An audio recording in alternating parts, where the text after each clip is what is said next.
पालघरच्या वाडा तालुक्यातील विद्यार्थ्यांना शाळेत जाण्यासाठी जीव धोक्यात घालून नदीतील वाहत्या पाण्याच्या प्रवाहातून नदी पार करावी लागते। आश्रमशाळेमध्ये जाण्यासाठी पर्यायी मार्ग असला तरी तब्बल 5 ते 6 किलोमीटरचा वळसा घालावा लागत असल्याने विद्यार्थी धोकादायक प्रवास करत असल्याचं धक्कादायक वास्तव समोर आलंय। गडचिरोली जिल्ह्याच्या बिनागुंडा परिसरातील 10 गावातल्या नागरिकांचे हाल दाखवणारा व्हिडिओ समोर आलाय।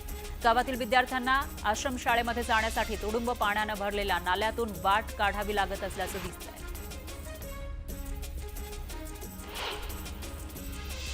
कोल्हापूरच्या गडिंग्लजमधील बड्याची वाडी या गावात एका रुग्णाला चक्क बैलगाडीमधून रुग्णालयात नेण्याची वेळ आली।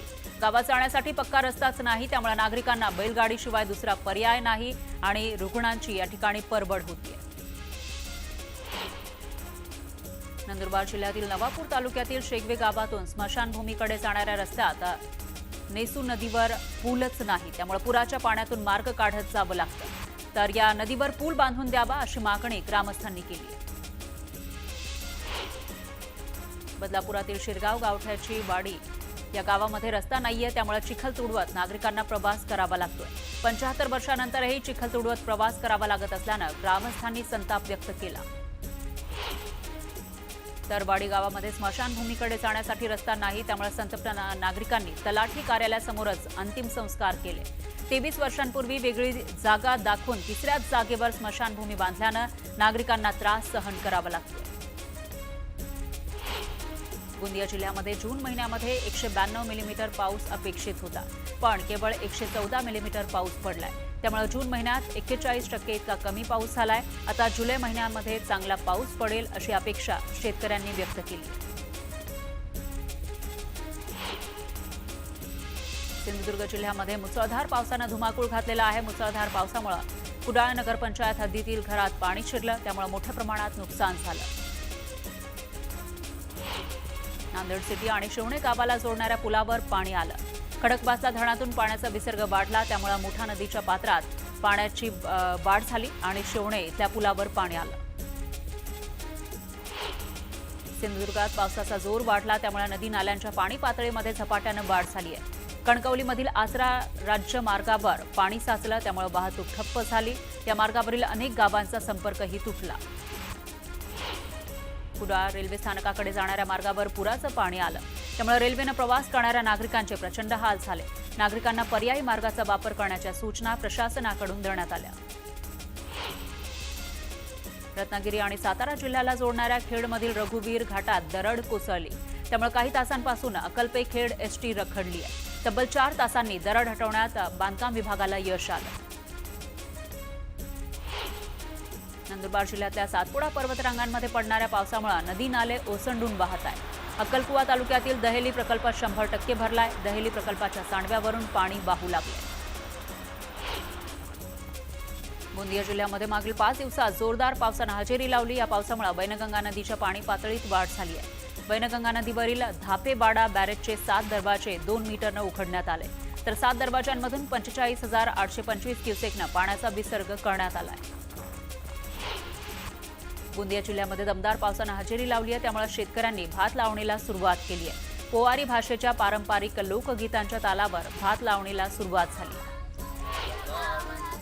अहिल्यानगर जिल्ह्यामध्ये पावसाने पाठ फिरवली, त्यामुळे ऐन पावसाळ्यात खरीप शेती आणि गावगावच्या पाणी पुरवठा योजनांसाठी धरणातून पाणी सोडण्याची वेळ आली आहे। जलसंपदा मंत्री राधाकृष्ण विखे पाटील यांच्या आदेशाने भंडारदरा निळवंडे धरण समूहातून शेती आणि पिण्यासाठी एकत्रित आवर्तन सुरू करण्यात आले। नाशिक जिल्ह्यातील धरण पाणलोट क्षेत्रामध्ये पुन्हा संततधार पाऊस सुरू आहे, त्यामुळे गंगापूर धरणातून विसर्ग वाढवण्यात आलाय। गंगापूर धरणातून 2133 क्युसेक पाण्याचा विसर्ग सुरू करण्यात आलाय। रायगड जिल्ह्यातील मुरुड तालुक्यामध्ये असणाऱ्या काशीत समुद्रावर फिरण्यासाठी आलेल्या एका तरुणाचा समुद्रात बुडून मृत्यू झाला। बचाव पथकाच्या शोध कार्यानंतर अखेर 24 तासानंतर त्याचा मृतदेह सापडला। शहापुरातील भारंगी नदीमध्ये पोहायला गेलेल्या एका 17 वर्षीय तरुणाचा पाण्याचा अंदाज न आल्यानं हा तरुण बुडाल्याची माहिती आहे, तर भारंगी नदीपात्रामध्ये बुडालेल्या तरुणाचं शोध कार्य सुरू आहे। अमरावती जिल्ह्यातील पर्यटन स्थळ असलेल्या चिखलदरा इथले शक्कर तलाव कोरडा ठाक पडलेला आहे. तलाव कोरडा पडल्यानं यावर अवलंबून असलेला बोटिंगचा पर्यटनाचा व्यवसायही ठप्प पडलाय. हिंगोलीच्या वसमत तालुक्यामध्ये मोठ्या प्रमाणामध्ये केळीच्या बागा आहे. सध्या केळीच्या तोडणीचा काळ सुरू झालाय. मात्र केळीचे दर मागील महिनाभराच्या तुलनेत निम्म्यावर आले. त्यामुळे शेतकऱ्यांचं मोठं नुकसान होतंय. मीरा भाईंदर शहरांमधील एका व्यापाऱ्याला मनसेकडून मारहाण करण्यात आली. मराठी न बोलल्यानं मनसेच्या कार्यकर्त्यांनी एका फेरीवाल्याला चांगला चोप दिला.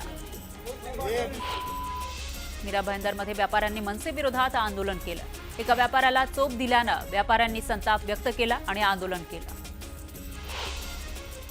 विधानभवनात आदित्य ठाकरे आणि नितेश राणे आमने सामने आले. यावेळी आदित्य ठाकरे बाजूनं जात असताना नितेश राणेंनी आदित्य ठाकरेंची मिमिक्री केली.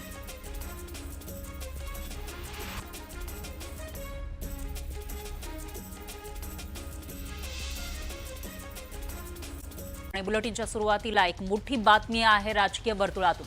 मनसे शिवसेना युबीटी युतीची चर्चा सुरू आहे असं संजय राऊत म्हणाले. न्यूज 18 लोकमतच्या विशेष कार्यक्रमात संजय राऊतांनी हे मोठं विधान केलं आहे. पुढील चर्चा 5 जुलैनंतर असं संजय राऊत म्हणाले. तर सूचक असं विधान संजय राऊतांनी केलं आहे.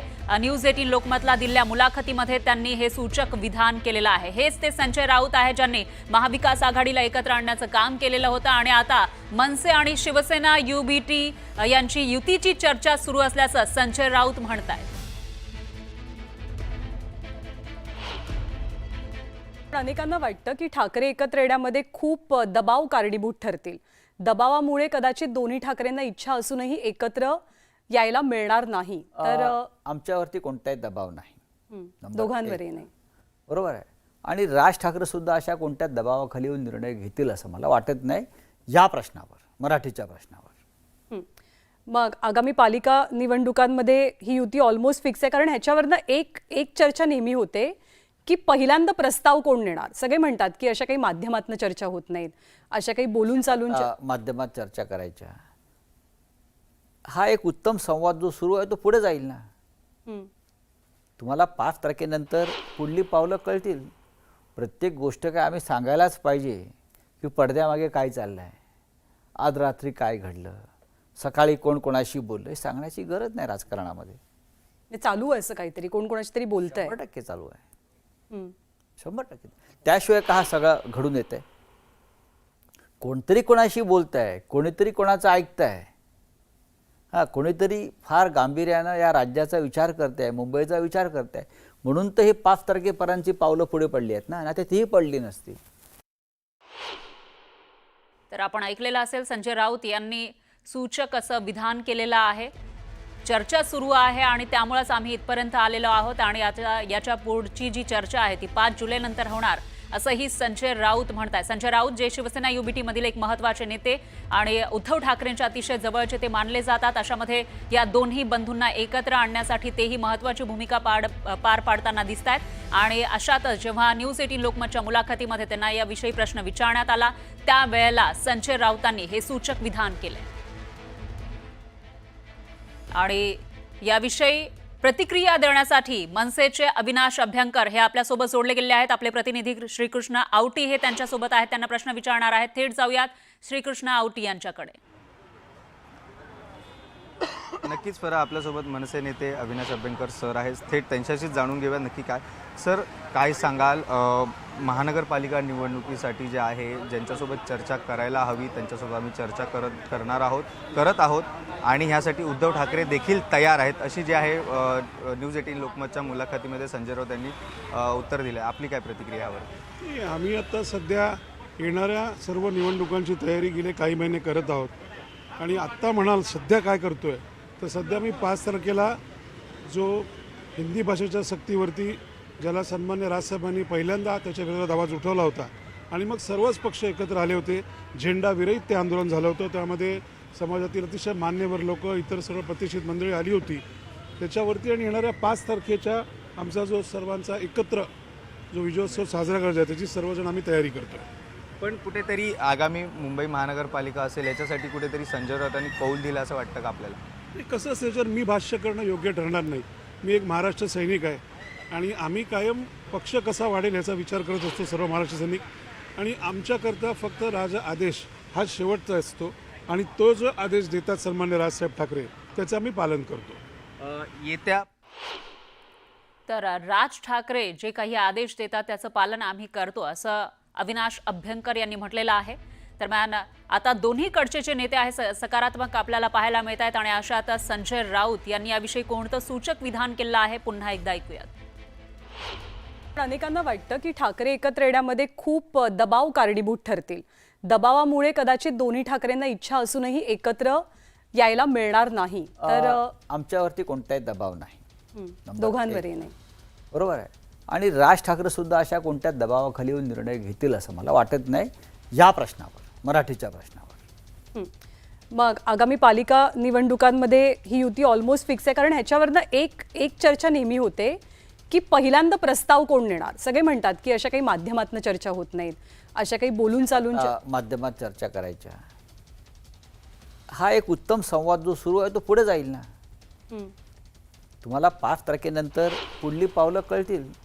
प्रत्येक गोष्ट काय आम्ही सांगायलाच पाहिजे की पडद्यामागे काय चाललं आहे, आज रात्री काय घडलं, सकाळी कोण कोणाशी बोललं, हे सांगण्याची गरज नाही राजकारणामध्ये. चालू आहे असं काहीतरी, कोण कोणाशी तरी बोलतंय. 100% चालू आहे, 100%. त्याशिवाय का हा सगळं घडून येत आहे? कोणतरी कोणाशी बोलत आहे, कोणीतरी कोणाचं ऐकत आहे.